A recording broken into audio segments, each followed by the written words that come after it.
Invité de Loft Music consacré entièrement à Guillaume Bas sur Sud Radio, Koé a rendu un vibrant hommage à l'humoriste disparu le 1er juin dernier à l'âge de 36 ans. La nouvelle a ému de nombreux Français. Jeudi 1er juin, Guillaume Bas s'éteignait à l'âge de 36 ans des suites de la maladie des os de verre. De nombreuses personnes issues du monde du spectacle ont rendu hommage à l'humoriste, notamment Jérémy Ferrari qui a écrit sur Twitter vendredi dernier: « Guillaume était mon petit frère et j'aimerais qu'on se concentre sur lui, son talent, son courage, sa force, sa lumière. » Le même jour, Koé avait également salué la mémoire de Guillaume Bas sur Twitter, tellement dévasté par la disparition de mon Guillaume Bas. « Je n'aurais plus droit à mon ça va mon coco ? Quand tu m'appelais. Je pense fort à toi. Et une pensée pour tes proches. » Koé, il ne se plaignait jamais de rien. Ce mercredi 7 juin, Koé était l'invité d'Yvan Cugiu dans Loft Music sur Sud Radio.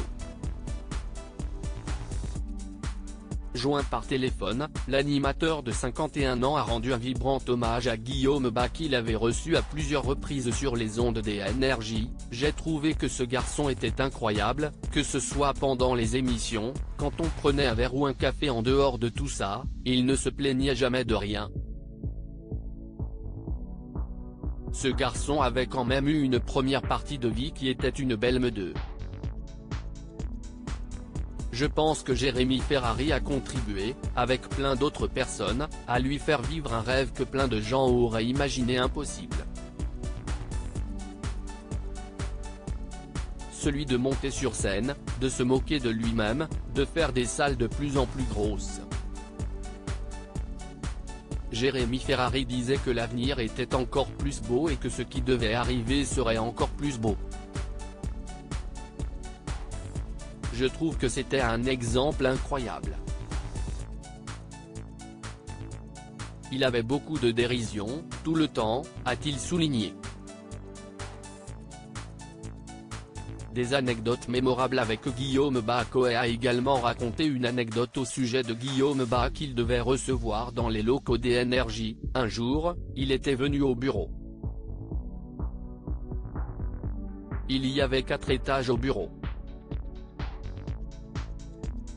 Et notre ascenseur, pas de chance, tombe en panne ce jour-là. Je suis en rendez-vous et j'oublie que Guillaume doit arriver dans les 5 minutes. Il se tape les 4 étages à pied et j'entends d'un seul coup hurler à l'entrée de la prod: « Koé Quest, ce que tu ne comprends pas dans le mot « handicapé », c'était extraordinaire. » L'animateur a d'ailleurs livré une autre anecdote survenue en pleine fête de Noël: « On avait fait un truc tout con durant la période de Noël. On était à la radio et on devait faire venir des gens déguisés en Père Noël. Guillaume est arrivé en Père Noël avec le même costume que Jean-Marc Bigard. Il a été reconnu tout de suite, a-t-il raconté.